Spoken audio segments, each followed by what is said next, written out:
ಹೊತ್ತು ಕೊಡ ಹೊತ್ಕೊಂಡು ದಟ್ ಕುಳಿಸ್ಕೋತ ನಿಂತಿಯಲ್ಲ, ನಿಂದು ಕೇಳಾಕತ್ತೈತಿ ನನಗ ಬೇಕು ಬೇಕು ಅಂತ. ನಿಂದು ಮನಸ್ಸ ಲಗ್ನ ಬೇಕು ಬೇಕಂತ ಕೇಳಾಕತ್ತೈತಿ. ನಿನ್ನವನೇ ಮಂಗ್ಯಾರ ಮಗನ, ನಾನು ಮದುವೆ ವಯಸ್ಸಿಗೆ ಬಂದು 4 ವರ್ಷ ಐತು. ನನ್ನ ಮದುವೆ ವಿಷಯ ಬಿಡು. ಅಲ್ಲ 3 ದಿವಸ ತೊಟ್ಟ ನೆಲಕ್ಕೆ ನೀರ ಬಿಟ್ಟಿಲ್ಲ. ಯಾಕ ನಿನ್ನ ಬಾವ್ಯಾಗ ನೀರ್ ಅದಾವ, ಇರು ಜರಿನ ಬತ್ ಹೋಗಿತ್ತೇನೆ ಅಂತಿದ್ದೇನೆ. ನೋಡು ಸುಂದ್ರಿ, ನಮ್ಮ ಬಾಯಾಗಿನ ನೀರು ಬತ್ತಿಲ್ಲ. ಇದು ಗೌಡರ ಬಾಯಿ ಐತಿ, ಗೌಡರ ಬಾಯಿ. ಆಲ್ರೆಡಿ ಹಿಂದನು ಬತ್ತಿಲ್ಲ, ಈ ಸದ್ ಮುಂದನು ಬತ್ತದಿಲ್ಲ. ನಮ್ಮ ನೀರು ಬರಬಾರ್ದ ಬಂದು ಅಂದ್ರೆ ಕಾರಂಜಿ ಪುಟದಾಗ ಪುಟ ಸುಂದ್ರಿ ಕಡ ತುಂಬ ನೋಡು, ರೇಯಲ್ಲಿ ಬಿಡ್ತ ನೀರ ರೇಯಲ್ಲಿ ನೋಡು ನೋಡು. ನಮ್ಮ ನಡುವೆ ಪವರ್ ನಿನಗೇನು ಕೂಲಿಸಂದ್ರಿ, ನಮ್ಮ ನೀರು ತುಂಬತಾನದ್ರಿಂದ ಒಕ್ಕೇರಿ ತೂತು ಬಿದ್ದೋಗತೈತಿ ತೂತ. ನಳಕರಿಗಳ ನನ್ನ ಕೊಡ, ನಿನ್ನ ನೀರಿನ ಪವರಕ್ಕ ತೂತು ಬಿದ್ದು ಹೋಗುತ್ತೆ. ಹಳಸ ಬಾಯವನ್ನ ಮುಚ್ಕೊ, ನಿನ್ನ ಬಾಯಿ ತೊಳ್ಕೊಂಡು. ಅಲ್ಲ ನನಗ್ ಗೊತ್ತಿರ್ಲಾರ್ದೇನು ನಿನ್ನ ನಳದ ಪವರ್. ನೀರು ಬರೋದ ಇನ್ನ 1 ತಾಸು ಮುಂಚೆನೆ ಬರೋ ಸಪ್ಪಳ ಕೇಳ ಸಮಾಧಾನ ಆಗಿರ್ಬೇಕು ಜೀವಕ್ಕೆ. ಹವಾ ಅಂತ ಹವಾ ದೊಡ್ಡ ಹವಾ ಇವತ್ತು. ಆದ ನೀರು ಬರ್ಬೇಕಾದ್ರೆ ಬರೋ ಸಪ್ಪಳ ಕೇಳ ಸಮಾಧಾನ ಆಗಿರ್ಬೇಕು. ಹೆಂಗ ಸಪ್ಪಳ ಆಗುತ್ತೆ ಗೊತ್ತೇನು? ಕುದುರು ಮಾರೋದು ಬಿಟ್ಟಾರ್ರಿ ಇವ್ರು.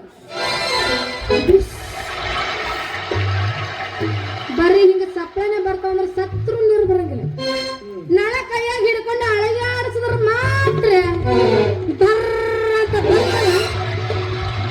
ಅರ್ಧ ಕೊಡನು ತುಂಬಿರಂಗಿಲ್ಲ. ಆವಾಗ ತಟ್ಟ ಸೋರಾಗ ಸುರಾಗುತ್ತ ನಿನ್ನ ಶೇಂಗಾ ಸಟ್ಟಿ ಅಂತಗಿರ. ನೀನು ಕೊಡ ಅರ್ಧ ತುಂಬಿದ್ರೆ ಏನಾಯ್ತಾ, ನೀವ್ ಒಬ್ಬಕ್ಕಿನ ಬರ್ತೀಯ ನಳಕ.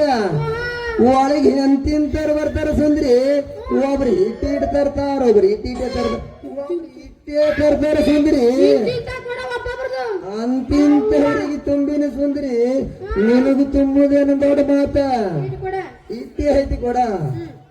ನೋಡ್ ಸುಂದ್ರಿ, ನಿನ್ನ ಕೊಡ ಎಲ್ಲ ಬಾಳ ತಳ ತಳ ತಳ ಐತಿ ಸುಂದ್ರಿ. ಕೊಡದ ಬಾಯಿನೇ ಬಾಳ ಪೈಸಾ ಐತಿ ನೋಡ ಸುಂದ್ರಿ. ಇಷ್ಟೇ ಕೊಡಕ್ಕೆ ಇಷ್ಟು ಕೊಡದ ಬಾಯಿ ಪೈಸ ಅಂದ್ರ ಕೊಡದ ಲಕ್ಷಣ ಎಲ್ಲ ಸುಂದ್ರಿ. ಸ್ವಲ್ಪ ಬಡ ಅಟಕ ಮಾಡಸ ಕುಂಬಾರ ಮನೆಯ ಕುಳ್ಳಿ ಅಂತ. ಯಾಕ ಆಡಾಡ್ತ ನನ್ನ ಕೊಡದ ಮೇಲೆ ಬಿತ್ತೇನೆ ಕಣ್ಣ ನೋಡ. ನಾನೇನೋ ಮಾಡಿಸ್ಕೊಂಡು ತಗೊಂಡು ಬಂದಿಲ್ಲ ಕೊಡನ. ಅಂಗಡಿ ಅವ ಹೆಂಗ ಮಾಡಿಟ್ಟಿದ್ದ ಹಂಗ ತಗೊಂಡು ಬಂದಿನಿ.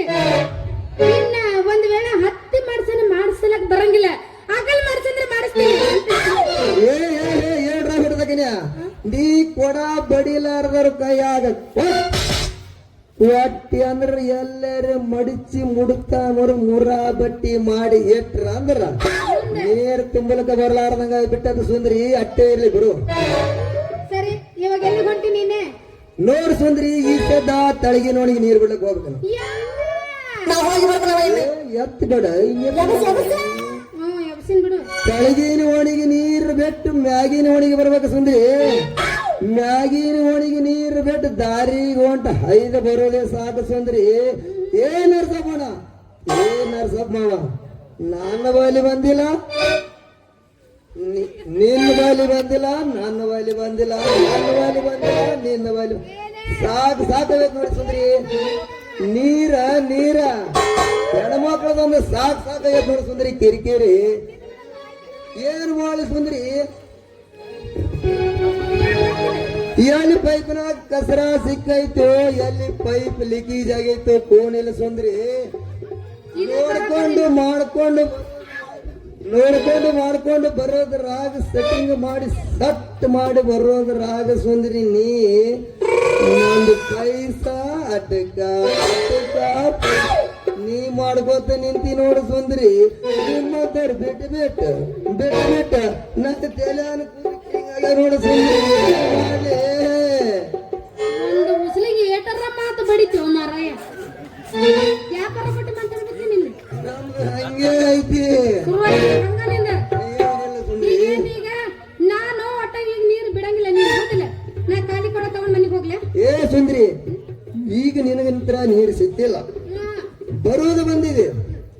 ಶಾಲೆ ಕೂಡ ತಗೊಂಡು ಹೋಗ್ಬೇಡ ಸುಂದ್ರಿ ನಮ್ಮ ಮನೆಗೆ ಬಾ ನಮ್ಮ ಟ್ಯಾಂಕರ್ದಾಗ ಸ್ಟಾಕ್ ಐತಿ ನೀರ ನಿನಗೆ ಸಾಕನ ಮಟ್ಟಿ ಬಿಟ್ಟು ಕಳಿಸ್ತ ಈಗ ಬರ್ಲಿ ಏ ಸುಂದ್ರಿ ಬೆಳಿಗ್ಗೆ ಮುಂಜಾನೆ ಬರಬೇಡ ಸುಂದ್ರಿ ಯಾವ ಬರ್ಬೇಕ ಬೆಳಿಗ್ಗೆ ಮುಂಜಾನೆ ಬಂದಿ ಅಂದ್ರ ಮುಂಜಾನೆ ಈ ಕಡೆ ಮ್ಯಾಗಿನ ಬಸ್ ಸ್ಟ್ಯಾಂಡ್ ಹೋಗ್ಬೇಕಂದ್ರ ಸುರೇಶ್ ಮಾಮ ದಾರಿ ಮೇಲೆ ರೋಡ್ ಮ್ಯಾಗೆ ನಿಂತಿರ್ತಾರೆ ಸುಂದ್ರಿ ಮಾನೆ ಹೊಲಕ್ ನಮ್ಮ ಹೊಲಕ್ ಹೋಗ್ಬೇಕಂದ್ರ ಸೋಗಪ್ಪಗಳು ಪಡ್ಬಡ್ ತೋಡು ಇದ್ರಿಗೆ ಬರ್ತಾನ ಸುಂದರಿ ಅವ್ರಿಬ್ರು ನಡ್ಬಾರ್ಕ ನಾ ಸಿಕ್ಕಿ ನೀ ಸಿಕ್ಕಿ ಅಂದ್ರೆ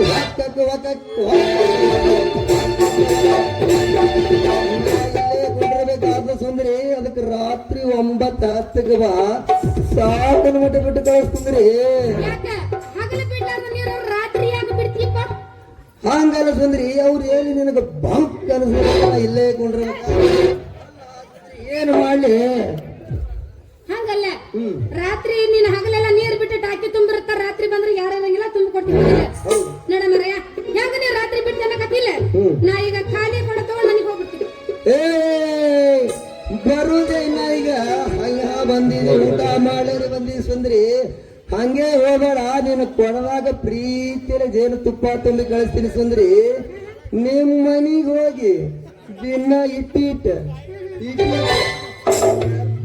ಕುಂತಂದ್ರ ಬಣ್ಣ ಬಾಳ ತೇಜ್ ಕಾಣ್ತ ಸುಂದ್ರಿ ಮೋತಿ ಬಾಳ ಮೆದುವಾಗ್ತದ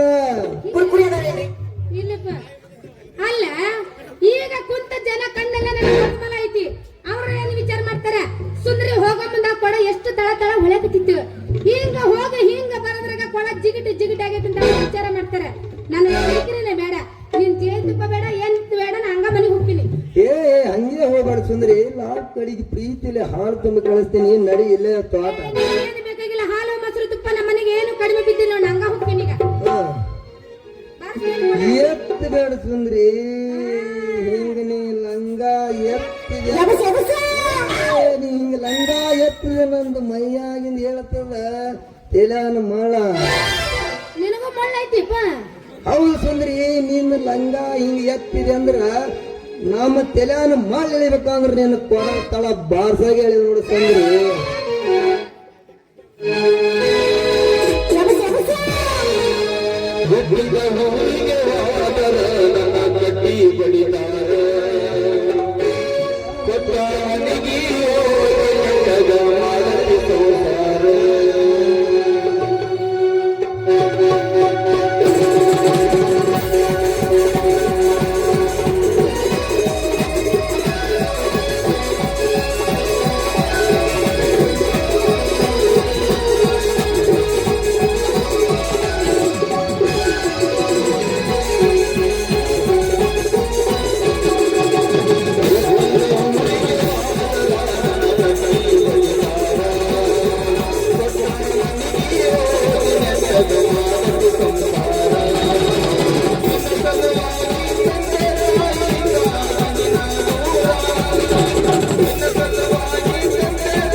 ರುದ್ರ,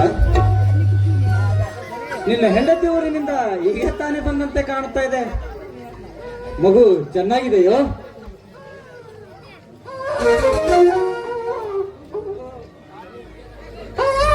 ಓ, ತುಂಬಾ ಸುಂದರವಾಗಿದೆ ಮಗು, ಬಹಳ ಚೆನ್ನಾಗಿದೆ. ರುದ್ರ, ಎಲ್ಲಿಯೋ ನಿನ್ನ ಹೆಂಡತಿ ಗೌರಮ್ಮ ಕಾಣ್ತಾ ಇಲ್ಲವಲ್ಲ? ನನ್ನ ಹೆಂಡತಿ ಮಗುವಿಗೆ ಜನ್ಮ ಕೊಟ್ಟು ನನ್ನ ಹೆಂಡತಿ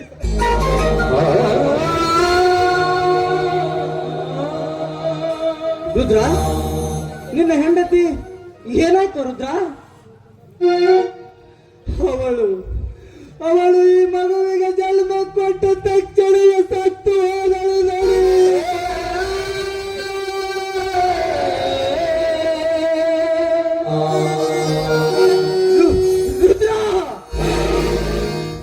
ಏನು ಹೇಳುತ್ತಿರುವೆಯೋ ನೀನು?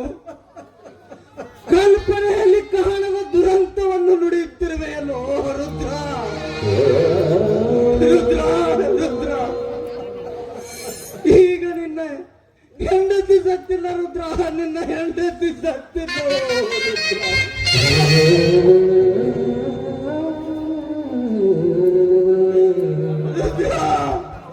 ನನ್ನ ಒಡ ಹುಟ್ಟಿದ ತಂಗಿ ಸತ್ತಿದ್ದಾಳೆ ರುದ್ರ. ನನ್ನ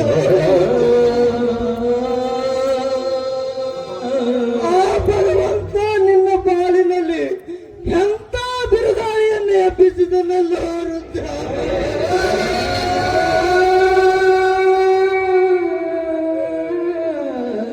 ನಿಜ ದಣರ, ನಿಜ. ಸೃಷ್ಟಿಕರ್ತನ ಸೆಳೆತದಲ್ಲಿ ಸಿಕ್ಕು ನನ್ನ ಸಂಸಾರವೇ ನುಚ್ಚು ನೂರಾಯಿತು. ಬಡತನದ ಬೇಗುದಿಯಲ್ಲಿ ಬಾಳುವ ಎಷ್ಟೇ ಭಾರವಾಗಿದ್ದರು ಭಯಪಡದೆ ಬದುಕುತ್ತಿದ್ದೆ. ಬದುಕೆಂಬ ಬಂಡೆಯನ್ನು ನಾವು ಇಬ್ಬರು ಗಂಡ ಹೆಂಡರು ಜೋಡು ಎತ್ತಗಳಾಗಿ ಇಂದು ನನ್ನ ಬದುಕಿನ ಬಂಡೆಯ ಒಂದು ಚಕ್ರ ಕಳಚಿ ಹೋಯಿತು.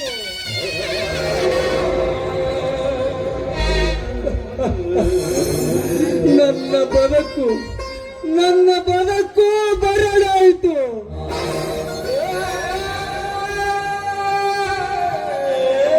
ನನ್ನ ಹೆಂಡತಿಯ ನೀಡಿ ಹೋದ ಈ ನನ್ನ ಮಗಳು ಅನಾಥವಾದಳು ನಡೆ.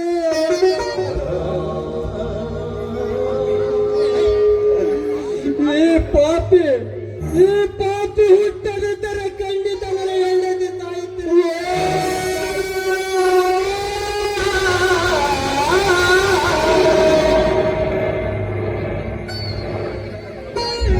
ರುದ್ರ, ರುದ್ರ, ಕಲ್ಪನೆ ತಪ್ಪಾಗಿದೆ ರುದ್ರ, ನಿನ್ನ ಕಲ್ಪನೆ ತಪ್ಪಾಗಿದೆ. ಕೈ ಸುಟ್ಟ ದೀಪದ ಕೋಪಕ್ಕೆ ಪಣತಿಯನ್ನು ಒಡೆಯಬಾರದು ರುದ್ರ, ಒಡೆಯಬಾರದು. ರುದ್ರ, ಇಲ್ಲಿ ಯಾರ ಸಾವಿಗೆ ಯಾರ ಜನ್ಮವೂ ಕಾರಣವಲ್ಲ, ಯಾರ ಜನ್ಮಕ್ಕೆ ಯಾರ ಸಾವು ಕೂಡ ಕಾರಣವಲ್ಲ ರುದ್ರ, ಯಾರ ಸಾವು ಕಾರಣವಲ್ಲ. ರುದ್ರ, ರುದ್ರ, ಈ ಲೋಕದಲ್ಲಿ ಹುಟ್ಟುವವರು ಹುಟ್ಟುತ್ತಾರೆ, ಸಾವುವರು ಸಾಯುತ್ತಾರೆ. ಹುಟ್ಟು ಸಾವುಗಳ ಸಂಬಂಧ ಕಟ್ಟಲು ನಾವ್ಯಾರೋ ರುದ್ರ, ನಾವ್ಯಾರೋ.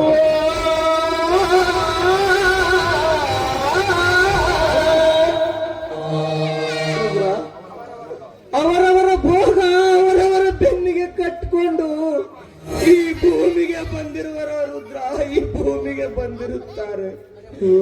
ಬರೀ ಹುಚ್ಚು ಕಲ್ಪನೆಯಲ್ಲಿ ಬಡದಾಡುವುದೇ ಈ ಮಾನವರ ಮೂರ್ಖತನವೋ ರುದ್ರ, ಈ ಮಾನವರ ಮೂರ್ಖತನ. ಅಂದರೆ ನಾನು ಮಾಡಿಕೊಂಡ ಹೆಂಡತಿಯನ್ನು ಮರಿಲೇಬೇಕಾದಣಿ. ಹೇಗೆ ಮರೆಯಲಿ ದಣೆ, ಹೇಗೆ ಮರೆಯಲಿ?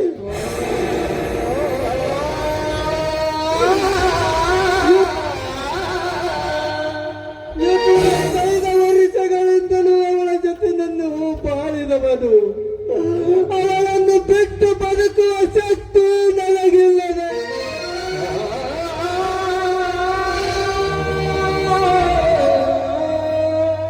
ರುದ್ರ, ಮರೆಯಬೇಕು ರುದ್ರ, ಮರೆಯಲೇಬೇಕು. ಹುಟ್ಟಿದ ಮಾನವ ಈ ಪ್ರಪಂಚವನ್ನೇ ಬಿಟ್ಟು ಹೋಗುವಾಗ ಇನ್ನು ಮಾಡಿಕೊಂಡ ಹೆಂಡತಿ ಎಷ್ಟು ದಿವಸದವಳ ರುದ್ರ, ಎಷ್ಟು? ನಮ್ಮಿಂದ ಮಾಯವಾದದ್ದನ್ನೆಲ್ಲ ಮರೆಯಬೇಕು. ಮರೆಯಲು ನಿನ್ನ ಮನಸ್ಸು ದೃಢ ನಿರ್ಧಾರ ಮಾಡೋ ರುದ್ರ, ದೃಢ ನಿರ್ಧಾರ ಮಾಡು. ನಾನು ನನ್ನ ಮಡದಿಯನ್ನು ಮರೆತರು ಮಡದಿ ನೀಡಿ ಹೋದ ಈ ನನ್ನ ಮಗಳ ಮುಂದಿನ ಭವಿಷ್ಯ ಹೇಗದೆ?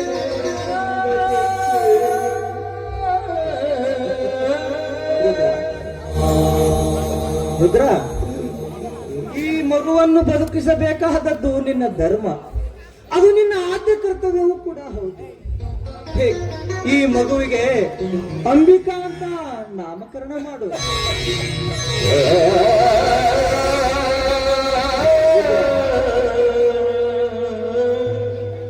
ಈ ಮಗುವಿಗೆ ಅವರಿವರ ಮನೆಯಲ್ಲಿ ಬಿಟ್ಟು ಕೂಲಿ ನಾಲಿ ಮಾಡಲು ಹಚ್ಚಬೇಡ. ಈ ಮಗುವಿಗೆ ಒಳ್ಳೆ ವಿದ್ಯಾಭ್ಯಾಸ ಕಲಿಸಿ ಸುಶಿಕ್ಷಿತರ ಸಾಲಿನಲ್ಲಿ ನಿಲ್ಲಿಸು. ಇವಳಿಗೆ ಬೇಕಾದ ಆಶ್ರಯ, ವಿದ್ಯಾ, ಊಟ, ಉಪಚಾರದ ಖರ್ಚು ನಾನು ನೋಡಿಕೊಳ್ಳುತ್ತೇನೆ. ರುದ್ರ, ಇದು ನಿನ್ನ ಮಗಳ ಖರ್ಚಿಗಾಗಿ ಈ 10,000 ರೂಪಾಯಿ ತೆಗೆದುಕೋ. ಇವಳಿಗೆ ಒಳ್ಳೆ ಚೆನ್ನಾಗಿ ವಿದ್ಯಾಭ್ಯಾಸ ಕಲಿಸು ರುದ್ರ. ಜನರ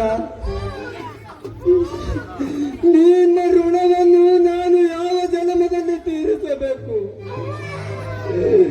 ನೀವು ನಿಜವಾಗಲೂ ಮಾನವರಲ್ಲ, ಆ ದೇವ ಮಾನವರು ದಣೆ, ದೇವ.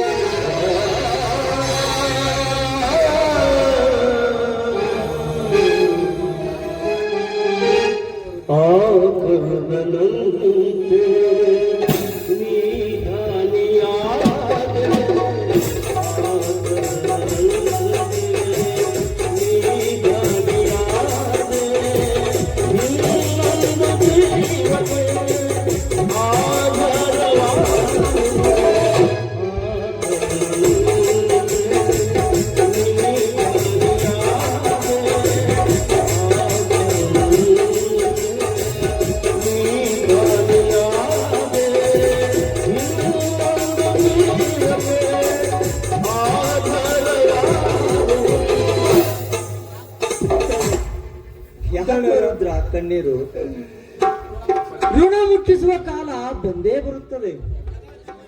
ಉಂಡವರಿಗೆ ಉಳಿಸುವುದಕ್ಕಿಂತ ಹಸಿದವರಿಗೆ ಅನ್ನ ಹಾಕುವುದೇ ಲೇಸು. ರುದ್ರ, ಈಗ ನೀನು ಎಲ್ಲವನ್ನೂ ಕಳೆದುಕೊಂಡು ನಿಂತಿರುವೆ. ಇಂಥ ಸಮಯದಲ್ಲಿ ನಾನು ನಿನಗೆ ಸಹಾಯ ಮಾಡದಿದ್ದರೆ ಆ ಸಿದ್ದಪ್ಪಜ್ಜನು ಕೂಡ ನನ್ನನ್ನು ಮೆಚ್ಚಲಾರನು. ಆ ಸಿದ್ದಪ್ಪಜ್ಜನು ಮೆಚ್ಚಲಾರನು. ರುದ್ರ, ಇರಲಿ, ಈ ಮಗುವನ್ನು ಯಾರ ಮನೆಯಲ್ಲಿ ಬಿಡುವೆಯೋ ತಣರ? ಈ ನನ್ನ ಮಗಳು ಈ ಊರಲ್ಲಿ ಯಾರ ಮನೆಯಲ್ಲಿ ನಾನು ಬಿಡುವುದಿಲ್ಲ. ನನ್ನ ಹೆಂಡತಿಯ ತಂಗಿ ಬೆಂಗಳೂರಲ್ಲೇ ಅವಳು.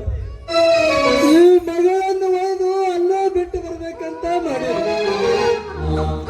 ನನ್ನ ಹೆಂಡತಿಯ ತಮ್ಮ ಅರವಿಂದ ಅಂತ, ಅವನು ಕೂಡ ಅಲ್ಲೇ ಅದಾನ. ಇಬ್ರು ಅಕ್ಕನ ಮಗಳಂದ ಮೇಲೆ ಪ್ರೀತಿಯಲ್ಲಿಂದ ಸಾಕಬಹುದು ಅಂತ ನನ್ನ ಆಸೆ. ಅದಕ್ಕ ನನ್ನ ಮಗಳು ಒಯ್ದು ಅಲ್ಲೇ ಬಿಟ್ಟು ಬರ್ತೀನಿ ದಡಿ. ಅಷ್ಟೇ ಮಾಡು. ಯಾಕೆಂದ್ರೆ ಇನ್ನು ಮಗು ಹಾಲು ಕುಡಿಯುವ ಹಸುಗೂಸು ನೋಡು. ನೀನು ಆದಷ್ಟು ದಿನ ಇಲ್ಲಿರುವುದು ಒಳ್ಳೆಯದಲ್ಲ. ಹಿಂದೆ ನೀನು ಬೆಂಗಳೂರಿಗೆ ಹೊರಟು ಹೋಗು. ಆದರೆ ಒಂದು ಮಾತನ್ನು ಹೇಳಿ ಬಾ. ಆ ಮಗುವಿಗೆ ಒಳ್ಳೆ ವಿದ್ಯಾಭ್ಯಾಸ ಕಲಿಸುವಂತ ಚೆನ್ನಾಗಿ ತಿಳಿಸಿ ಹೇಳಿ ಬರುದ್ರ.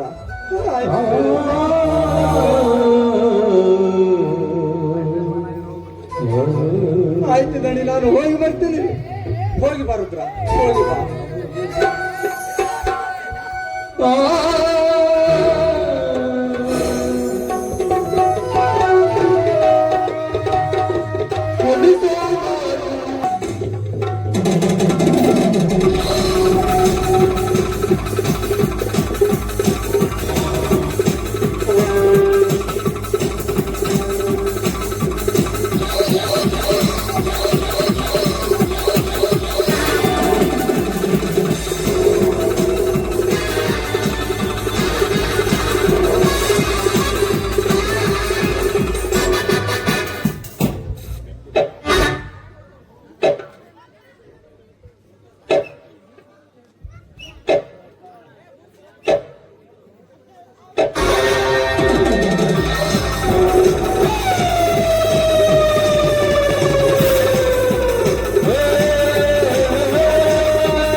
ಮನಗೆ ತಕ್ಕ ಮಗನಾಗಬೇಕ ಮಮಕಾರ ಹೆತ್ತವರ ಕರುಣೆಯಲ್ಲಿ ತುಂಬಿಕೊಂಡಿದ್ದರು.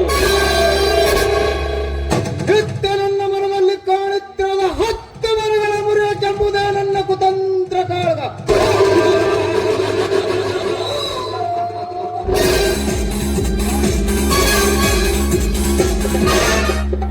ಹೆತ್ತವರಿಗೆ ಬೇಕಾಗಿರುವುದು ನ್ಯಾಯ, ನೀತಿ, ಧರ್ಮ.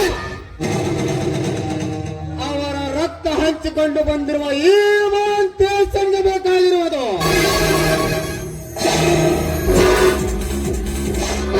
ನಿತ್ಯ ಹೆಂಡ ಕಂಡ ಕಂಡ ಕಂಡ ಯೌವನದ ಹೆಣ್ಣುಗಳೇ.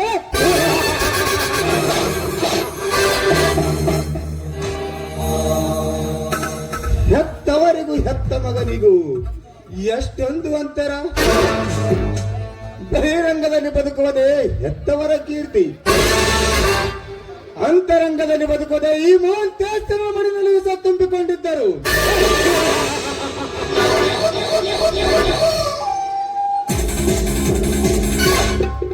ಮನದಿಚ್ಛೆ ಅಂತ ನಡೆದರೆ ಮೋಹಂತೇಶ್, ಇಲ್ಲದಿದ್ದರೆ ನನ್ನಿಚ್ಛೆಯನ್ನು ತಿರಸ್ಕರಿಸಿದವರು ಅವರು ಬಾಳು ಹೊತ್ತು ನೂರು ಮಾಡುವುದರಲ್ಲಿ ಯಾವ ಸಂದೇಹವಿಲ್ಲ.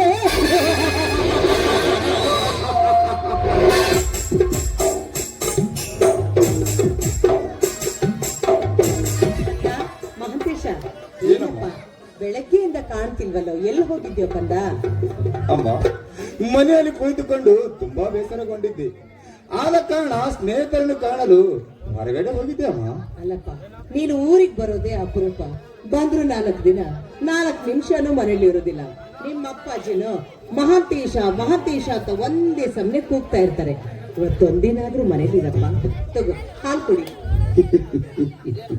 ಇದೇ ಅಮ್ಮ, ಚಿಕ್ಕ ಮಗುವಿಗೆ ಹಾಲು ಕುಡಿಸಂತೆ ನನ್ನನ್ನು ಹಾಲು ಕುಡಿಸಲು ಬಂದಿರುವಲ್ಲ. ಈಗ ನಾನು ಚಿಕ್ಕ ಮಗು ಮಾಂತೇಶಿ ಅಲ್ಲಮ್ಮ, ಬೆಳವನಿತ್ತ ಪ್ರಾಪ್ತ ವಯಸ್ಸಿನ ಮಗನಮ್ಮ, ಪ್ರಾಪ್ತ ವಯಸ್ಸಿನ ಮಗ.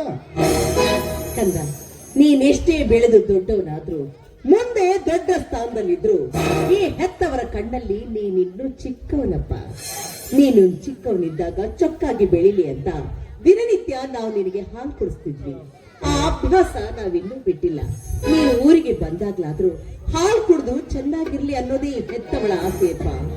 ಹೆತ್ತ ತಾಯಿ ಕೈಯಿಂದ ಕುಡಿದ ಹಾಲು ಕೆಡುಕಲ್ಲ ಮಹಾಂತೇಶ. ಹೋಗಪ್ಪ, ಹಾಲು ಕುಡಿ. ಅಮ್ಮ, ಹೆತ್ತವರ ಪ್ರೀತಿ ತಿಳಿಯದೆ ಏನೇನು ಮಾತಾಡಿ ಬಿಟ್ಟು ದಯವಿಟ್ಟು ನನ್ನನ್ನು ಕ್ಷಮಿಸಿ ಬಿಡು ಅಮ್ಮ. ಅಮ್ಮ, ನಾನು ಈ ಊರಿಗೆ ಬಂದಾಗೊಂಡೆ ದಿನನಿತ್ಯ ನಿನ್ನ ಕೈಯಿಂದ ಹಾಲು ಕುಡಿದು ಹೊರಗಡೆ ಹೋಗುತ್ತಿದ್ದೆ ಅಮ್ಮ. ಆಯ್ತಾಯ್ತಾರಮ್ಮ ಹಾಲು? ಬ್ರಹ್ಮ ವಿಷ್ಣು ಶಿವ ಹಾಲು ಕುಡಿದರು, ಅಮ್ಮ ದೈವ ಹಾಲು ಕುಡಿದರು.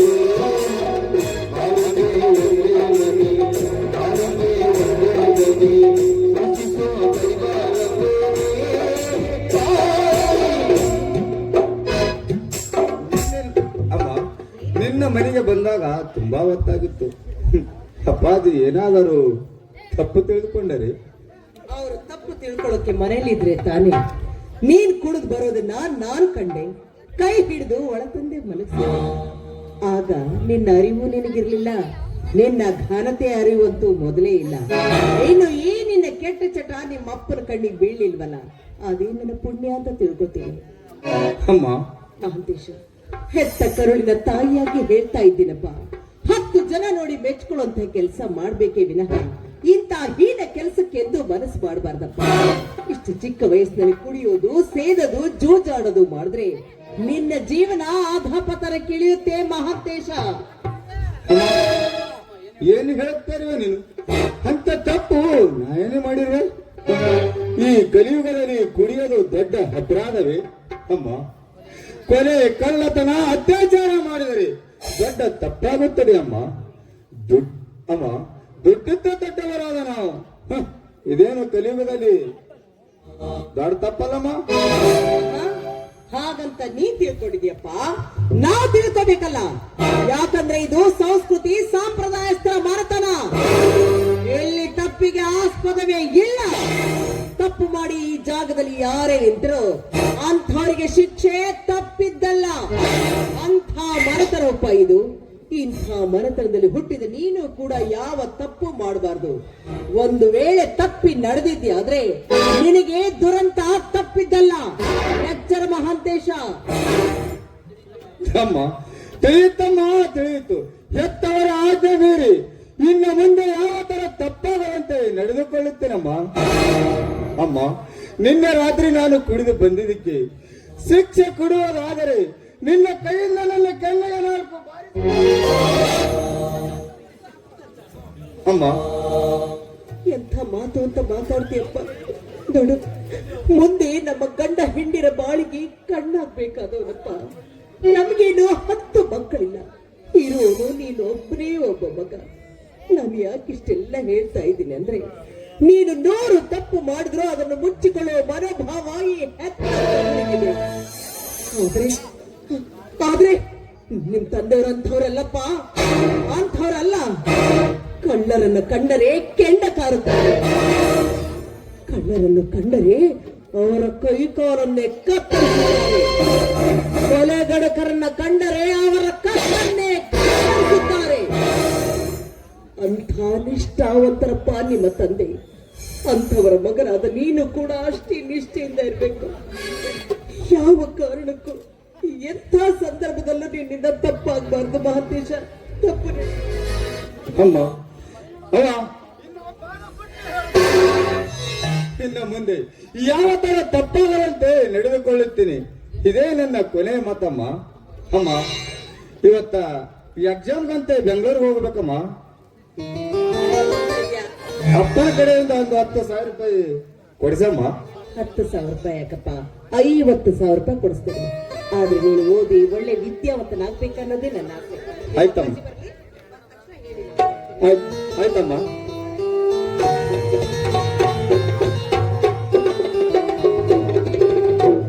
ಮಾದೇವಿ, ಮಾದೇವಿ, ಏನು ತಾಯಿ ಮಗ ನಿಂತು ಏನೋ ವಿಚಾರ ಮಾಡ್ತಾ ಇದ್ದೀರಲ್ಲ? ಅದು ರೀ, ಪಾಪ ಮಗು ಊರಿಗೆ ಹೋಗ್ತಾ ಇದ್ದಾನೆ. ಅವನಿಗೆ ಒಂದು 10,000 ರೂಪಾಯಿ ಬೇಕು ಅಂತ ಕೇಳ್ತಿದ್ದ. ಮಾದೇವಿ, ನಿನ್ನ ಮಗನಿಗೆ 10,000 ರೂಪಾಯಿ ಕೊಡೋದಕ್ಕೆ ನನ್ನ ಕೇಳಬೇಕೆ? 10,000 ರೂಪಾಯಿ ಯಾಕೆ? 50,000 ರೂಪಾಯಿ ಕೊಟ್ಟು ಕಳಿಸು. ಇದಕ್ಕೆ ನನ್ನ ಅಭ್ಯಂತರವೇನಿಲ್ಲ. ಆದರೆ ಒಂದೇ ಒಂದು ಮಾತು ಮಾಂತೇಶ್, ನಿನ್ನ ಹತ್ರ ನಿನ್ನ ಅಪ್ಪಾಜಿ ಕೇಳ್ತಾ ಇರೋದು ಒಂದೇ ಮಾತು. ಏನು ಹೇಳಿ ಅಪ್ಪಾಜಿ, ನಿಮ್ಮ ಮಾತು ಚಾಚು ತಪ್ಪದೆ ಪಾಲಿಸುತ್ತೇನೆ ಅಪ್ಪಾಜಿ. ನೋಡು ಮಾಂತೇಶ್, ಈ ಮನೆಗೆ ನೀನೊಬ್ಬನೇ ಮಗ.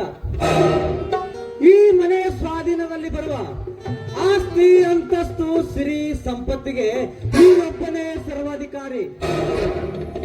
ಮುಂದೊಂದು ದಿನ ಈ ಮನೆಗೆ ಯಜಮಾನನಾಗಬೇಕಾದವನು ನೀನೆ.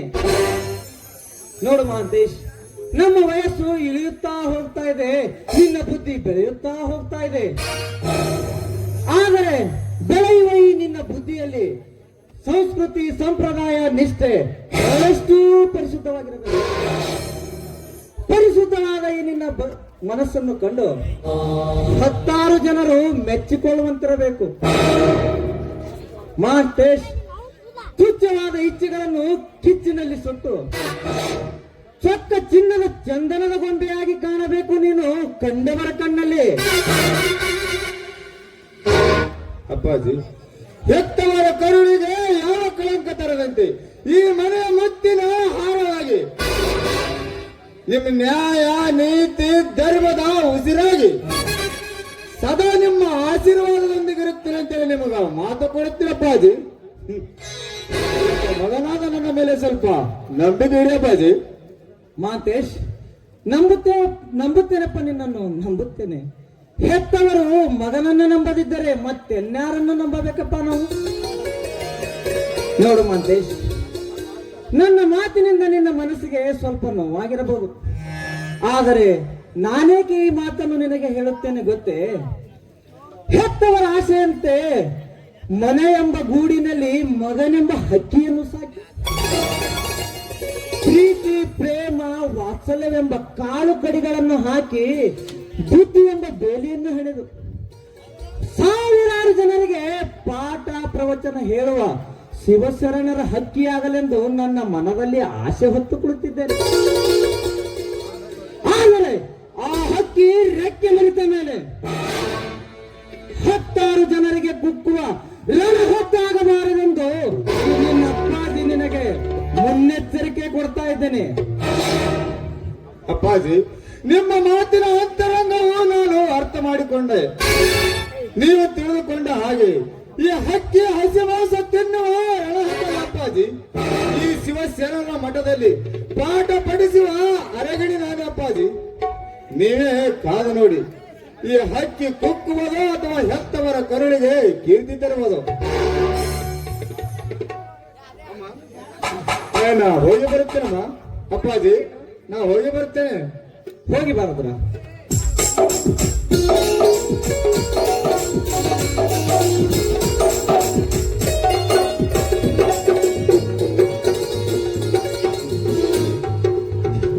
ಏನಪ್ಪ ರುದ್ರ, ಚೆನ್ನಾಗಿದ್ಯಾ? ಚೆನ್ನಾಗಿದ್ದೀನ್ರಿ ಗೆಳೆಯರ, ಎಲ್ಲಾ ನಿಮ್ ಪುಣ್ಯ ನೋಡ್ರಿ ಅಪ್ಪ. ಇನ್ನೊಂದ್ 4 ದಿವಸ ಇರಬಾರ್ದ್ರಿ. ಇಲ್ಲ ರುದ್ರ, ಈಗ ಅರ್ಜೆಂಟ್ ಆಗಿ ಕೆಲಸದಿಂದ ಬೆಂಗಳೂರ್ಗ ಹೋಗಬೇಕಾಗಿದೆ. ಮತ್ತ ಸಮಯ ಸಿಕ್ಕಾಗ ಬರುತ್ತೇನೆ ರುದ್ರ.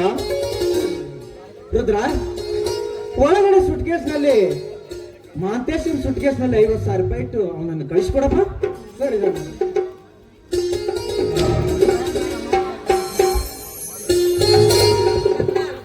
ನೋಡಪ್ಪ, ಹೊತ್ತಿಗೆ ಸರಿಯಾಗಿ ಊಟ ಮಾಡ್ಬೇಕು, ಕಣ್ ತುಂಬ ನಿದ್ದೆ ಮಾಡ್ಬೇಕು. ನೀನ್ ಯಾಕಾಗ್ಬಿಟ್ಟಿದ್ಯ ನೋಡು, ಎಷ್ಟೊಂದು ಸ್ವರ್ಗಿದ್ಯಾ. ಆಯ್ತು, ನೀನು ಬೆಂಗಳೂರಿಗೆ ಹೋಗ್ಬಿಡೆ ಮದುವೆ. ಅಂದ್ರೆ ನನ್ ಕಳ್ಸಿ ನೀವೇನ್ ಮಾಡ್ಬೇಕಂತ ಇದ್ದೀರಿ? ಮತ್ತೇನು ಮದುವೆ? ಅವನೇನ್ ಸಣ್ಣ ಮಗುನ? ರೀ ನನ್ ಮಗ ನನ್ನ ಸಣ್ಣ ಮಗುನೇ ರೀ. ನನ್ ಕಣ್ಣಲ್ಲಿ ಅವ್ನು ಎಷ್ಟು ಬೆಳೆದ ದೊಡ್ಡವನಾದ್ರೂ ಸಣ್ಣವನೇ. ನೋಡಪ್ಪ, ಟೈಮಿಗೆ ಸರಿಯಾಗಿ ಊಟ ಮಾಡ್ಬೇಕು, ಹೊತ್ತಿಗೆ ಸರಿಯಾಗಿ ಕಾಲೇಜಿಗೆ ಹೋಗ್ಬೇಕು, ತಪ್ಪಿಸ್ಬಾರ್ದು. ನೀನ್ ಫೋನೇ ಮಾಡೋದಿಲ್ವಲ್ಲೋ, ಎಂತ ಮಗನೋ ನೀನು. ಇಲ್ಲ ಮಾಡ್ತೀನಮ್ಮ, ನಿನ್ ಮೇಲೆ ಖಂಡಿತವಾಗಿ ಮಾಡ್ತೀನಮ್ಮ. ಹೋಗಂದ ಫೋನ್ ಮಾಡ್ಕೊತೀನಿ. ಆಯ್ತಮ್ಮ. ದಣರ ನನ್ನ ಮಗಳು ಕೂಡ ಬೆಂಗಳೂರಿಗೆ ಯಾವ್ರಿಯಪ್ಪ ಅಲ್ಲಿ ಯಾವಾಗ ಏನೋ BA ಆತ್ರಿ, ಅದು ಕಲಿತಾಳ್ರಿ. ಅಡ್ಡಿ ಒಂದ್ ಸ್ವಲ್ಪ ಭೇಟಿಯಾಗಿ ನಾವೆಲ್ಲ ಚೆನ್ನಾಗಿದ್ದೇವೆ ಅಂತ ಹೇಳ್ತೀರಿ ಏನ್ರಿ ದಣ್ಯರ? ರುದ್ರ, ಅದೇನು ಬೆಂಗಳೂರು ಹತ್ತ ಸಣ್ಣ ಹೊಳಿ ತಿಳ್ಕೊಂಡೆ ಅಂತವ. ಅದ್ರು ಭಾಳ ದೊಡ್ಡದಪ್ಪ. ಏನೋ ಬೆಂಗಳೂರದಾಗ ಯಾವ ಕಾಲೇಜ್ ಅಂತ ಎಲ್ಲೆಂತ ಹುಡುಕ್ಬೇಕಪ್ಪ ನಿನ್ ಮಗಳದ. ಏನಾದರೂ ನಿನ್ ಮಗಳ ಅಡ್ರೆಸ್ ನಿನ್ ಹತ್ತಿರ ಇದ್ರೆ ಕೊಡ್ತೇನು?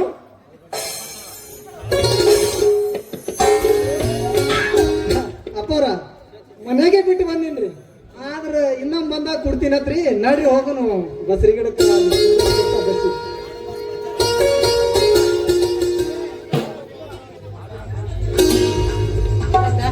ಇದೇ ಸಂತೋಷ. ಅಮ್ಮ ಹೊರಟೆ ಬಿಟ್ಟಿಯ ಊರಿಗೆ? ಅಮ್ಮ, ನಾ ಇನ್ನ ಹೋಗಿ ಬರುತ್ತೇನಮ್ಮ. ಬರ್ತೀಯ? ಅಯ್ಯೋ, ಅಪ್ಪಾಜಿ. ಇನ್ನೊಂದ್ 4 ದಿನ ಇರ್ಬಾರ್ದಾಗಿತ್ತೇನೋ. ಇಲ್ಲಮ್ಮ, ಮತ್ತೆ ಸಮಯ ಸಿಕ್ಕ ಬರುತ್ತೇನಮ್ಮ. ಬರುತ್ತೇನಪ್ಪಾಜಿ, ಅಯ್ಯೋ ಕಂದ, ಬರುತ್ತೇನಮ್ಮ. ಟೈಮಿಗೆ ಸರಿಯಾಗಿ ಊಟ ಮಾಡು. ಅಲ್ಲ, ಬೈಕಲ್ಲಿ ಹೋಗ್ಬೇಕಾದ್ರೆ ನೀನ್ ಒಬ್ನೇ ಹೋಗೋಣ. ನಿನ್ ಬೈಕಿಗೆ ಕರ್ಕೊಂಡು ಹೋಗು. ನೀನ್ ಒಬ್ನೇ ಗಾಡಿ ಹೊಡಿಬೇಡ. ನೀನ್ ಹಿಂದೆ ಹೋಗ್ಬಾ. ನೀನ್ ಹೊರಡ್ಬಾ.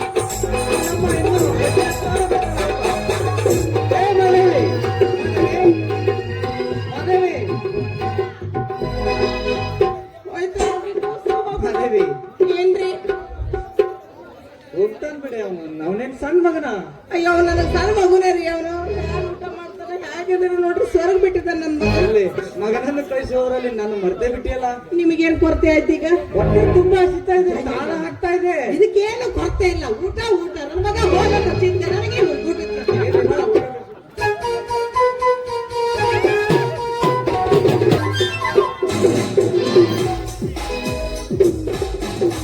ಹಲೋ ಅಂಬಿಕಾ. ಏನು ನಮ್ ಕಾಲೇಜ್ ಕಡೆ ಅಪರೂಪವಾಗಿ ಬಂದಿರಲ್ಲ, ಏನ್ ವಿಶೇಷ? ಅಂಬಿಕಾ, ನಿತ್ಯ ನಿನ್ನನ್ನು ನೋಡದೆ ಹೋದರೆ ನನ್ನ ಮನಸ್ಸು ಏನೋ ಕಳೆದುಕೊಂಡಂತೆ ಭಾಸವಾಗುತ್ತದೆ. ಕ್ಷಣ ಕ್ಷಣಕ್ಕೂ ನನ್ನ ಮನ ನಿನ್ನ ಪ್ರೇಮದ ಪುಟದಲ್ಲಿ ಪ್ರೇಮದ ಪಕ್ಷಿಯಾಗಿ ಹಾರಾಡೋ ಹಂಬಲ ನನ್ನ ಎದೆಯಲ್ಲಿ ತುಂಬಿಕೊಂಡಿದೆ ಅಂಬಿಕಾ. ಮತ್ತೆ ನಿನ್ನೆಲ್ಲ ಹೇಗಿದ್ರು ಏನೋ? ಅಲ್ಲ, ಯಾಕಿಷ್ಟ ಅವಸರ ಪಡ್ತಾ ಇದ್ದೀರಾ? ಏನ್ ನೋಟಿರದೆ ನಿನ್ನ ಸಲುವಾಗಿ. ಅದಲ್ಲದೆ ನನ್ನ ಪ್ರೀತಿಯ ಪ್ರತೀಕವಾಗಿ ನಿಮ್ಮ ಪ್ರೀತಿ ನಿಮ್ಮ ಹೃದಯದಲ್ಲಿ ಶಾಶ್ವತವಾಗಿ ಬಣ ತೊಟ್ಟು ನಮ್ಮನ್ನು ನನ್ನ ಬಹಳ ಸಂಗತಿಯಾಗಿ ಮಾಡ್ಕೋಬೇಕಂತ ಆಸೆ ಪಟ್ಟಿದ್ದೇನೆ. ಅದರಲ್ಲಿ ನೀವು ಭಯ ಪಡೋ ಅವಶ್ಯಕತೆನೇ ಇಲ್ಲ. ಯಾಕೆಂದ್ರೆ ನೀವು ನನ್ನ ತಾಯಿ ತಮ್ಮ, ಅಂದ್ರೆ ನನ್ನ ಸಹೋದರ ಮಾವ ಅಂದಾಗ ಈ ಹೆಣ್ಣು ಯಾವತ್ತಿದ್ರು ನಿಮ್ಮವಳೆ. ಆದರೂ ಅಂಬಿಕಾ, ಆ ಬ್ರಹ್ಮನ ಬರಹದಲ್ಲಿ ನಾವು ಇಬ್ಬರು ಗಂಡ ಹೆಂಡರೆಂಬ ಗಂಟು ಗಟ್ಟಿಯಾಗಿರ್ಬೇಕಲ್ವೇ? ಅಂದಾಗಲೇ ನಮಗೆ ಯಾವ ಗಂಡಾಂತರವೂ ಬರಲಾರದು. ನಮ್ಮ ಗುರಿ ಮುಟ್ಟುವ ತನಕ ನಮ್ಮನ್ನು ಹೆತ್ತವರಿಗೆ ನಾವೆಂದು ವಿರೋಧವಾಗಬಾರ್ದು ಅಂಬಿಕಾ. ಅದರ ಅವಶ್ಯಕತೆ ಇಲ್ಲ, ಭಯ ಪಡೋದಕ್ಕೆ ಹೋಗ್ಬೇಡಿ. ಯಾಕಂದ್ರೆ ನನ್ನ ಹೆತ್ತಪ್ಪ ನನ್ನನ್ನು ತುಂಬಾ ಪ್ರೀತಿಯಿಂದ ಬೆಳೆಸಿದ್ದಾರೆ.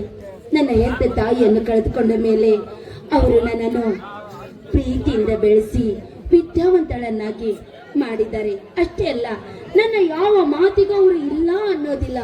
ನಾನು ಮೆಚ್ಚಿದ ಗಂಡಿನೊಂದಿಗೆ ನನ್ನ ಮದುವೆ ಮಾಡೇ ಮಾಡ್ತಾರೆ ಅನ್ನೋ ಭರವಸೆನೂ ನನಗಿದೆ. ನಾಳೆನೇ ಹೋಗಿ ನಮ್ಮ ಅಪ್ಪಾಜಿಗೆ ವಿಷಯನ ತಿಳಿಸ್ತೇನೆ. ಅವ್ರು ಖಂಡಿತವಾಗಿಯೂ ನಿಮ್ಮನ್ನು ಮದುವೆ ಮಾಡ್ಕೊಳ್ಳಿ ಒಪ್ಕೊಂತಾರೆ. ಒಂದು ವೇಳೆ ಒಪ್ಪದಿದ್ದರೆ?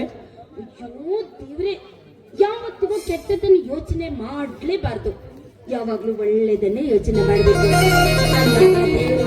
ತಥಾಸ್ತು ಅಂತ ಒಳ್ಳೆಯದನ್ನೇ ಮಾಡ್ತಾನೆ. ನೋಡಿ ಅರವಿಂದ್, ಒಂದು ವೇಳೆ ನನ್ನ ತಂದೆ ಏನಾದ್ರೂ ಈ ಮದುವೆಗೆ ಒಪ್ಪದೆ ಹೋದ್ರೆ ನನ್ನ ಪ್ರಾಣವನ್ನು ಪಣಕ್ಕಿಟ್ಟಾದ್ರೂ ನಾನು ನಿಮ್ಮ ಪ್ರಾಣ ಸಂಗತಿ ಆಗ್ತೇನೆ. ಹಾಗಂತೇಳಿ ಆ ಶಿವನ ಮೇಲೆ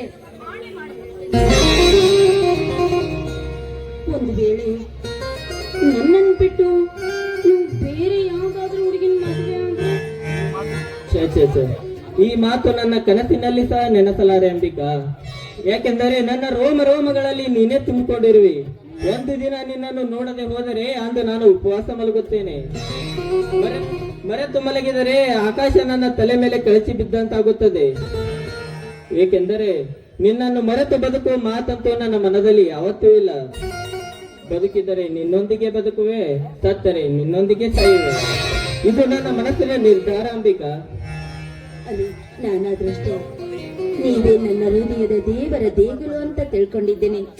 ಈಗಾಗಲೇ ನಾವಿಬ್ರು ಮನಸ್ಪೂರ್ವಕವಾಗಿ ಮದುವೆ ಆಗ್ಬಿಟ್ಟಿದ್ದೀವಿ. ಈ ಮದುವೆ ಎಂಬ ಮೂಢನಂಬಿಕೆ ನನಗಿಷ್ಟ ಇಲ್ಲ. ಹಿರಿಯರ ಒಪ್ಪಿಗೆ ತಗೊಂಡು ನಾವಿಬ್ರು ನಮ್ಮ ಸಂಸಾರವನ್ನು ಸುಗಮವಾದ ದೋಣಿಯಲ್ಲಿ ಸಾಗಿದ್ರೆ ನಮ್ಮ ಸಂಸಾರ ಸ್ವರ್ಗದಂತಿರುತ್ತೆ. ಅಂಬಿಕಾ, ಸ್ವರ್ಗ, ಸಿರಿ, ಸಂಪತ್ತು ಇವೆಲ್ಲ ಯಾವುದು ಬೇಡ. ನಿನ್ನ ಪವಿತ್ರ ಪ್ರೇಮ, ಶ್ರೀಮಂತಿಕೆ, ಶೀಲ, ಸ್ವರ್ಗದ ಸಮಾನತೆಯಾಗಿರುವ ನಿನ್ನ ಸೌಂದರ್ಯ, ಶ್ರೀಗಂಧದ ಪರಿಮಳದಷ್ಟು ಪರಿಶುದ್ಧವಾದ ನಿನ್ನ ಗುಣ, ಇದರ ಮುಂದೆ ಸ್ವರ್ಗ ನನ್ನ ಕಣ್ಣಲ್ಲಿ ಕೀಳಾಗಿ ಕಾಣುವುದು ಅಂಬಿಕಾ. ಎಷ್ಟೊಂದು ಹೊಗಳ್ತಾ ಇದ್ದೀರಾ. ಅಷ್ಟೊಂದು ಸುಂದರವಾಗಿದ್ದೇನೆ, ಅಷ್ಟೊಂದು ಒಳ್ಳೇದಿದೆ ಈ ನನ್ನ ಗುಣ. ಅಷ್ಟು ಬೇಗ ಅರ್ಥ ಮಾಡ್ಕೊಂಡ್ ಬಿಟ್ರ ನನ್ನ ಗುಣನ? ಅಂಬು, ನಿನ್ನ ಸೌಂದರ್ಯದ ಮುಂದೆ ರಂಬೆ, ಊರ್ವಶಿ, ಮೇಣಕೆ ತೃಣ ಸಮಾನ. ಬ್ರಹ್ಮಬಲು ಬುದ್ಧಿಯಿಂದ ನಿನ್ನನ್ನು ತಿದ್ದಿ ತೀಡಿ ಭೂಮಿಗೆ ಕಳಿಸಿದ್ದಾನೆ.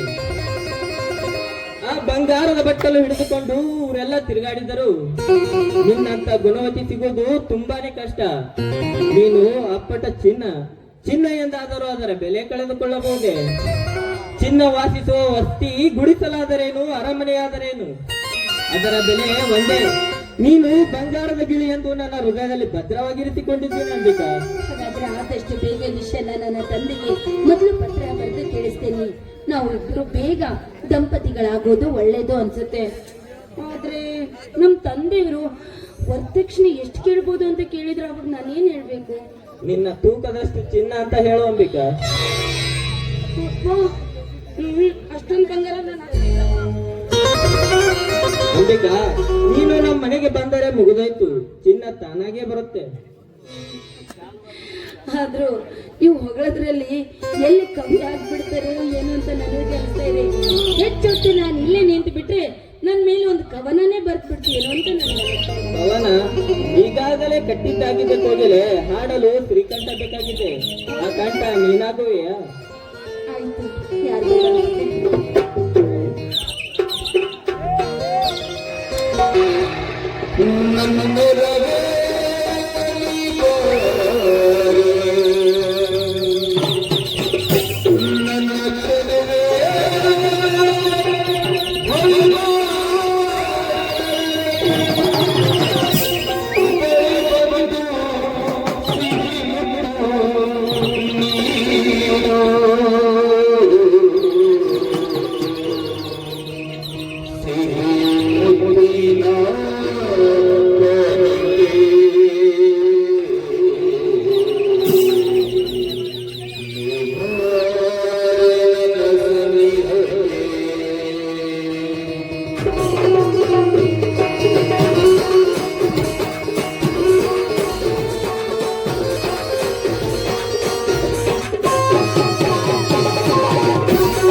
ಕಾಳನ್ ಪಾತ್ರಕ್ಕೆ ಪ್ರಭು ಕೋಳಿಯವರು ತುಂಬು ಉಡುಗೊರೆ ಕೊಟ್ಟಿರ್ತಾರೆ. ಪಾತ್ರದ ಪರವಾಗಿ ನಾವೇ ಸ್ವೀಕರಿಸಿ ಅವರ ಆಭರಣ ಮನ್ನಿಸ್ತಾ ಇದ್ದೇವೆ. ಅದರಂತೆ ನಮ್ಮ ಆತ್ಮೀಯರಾದ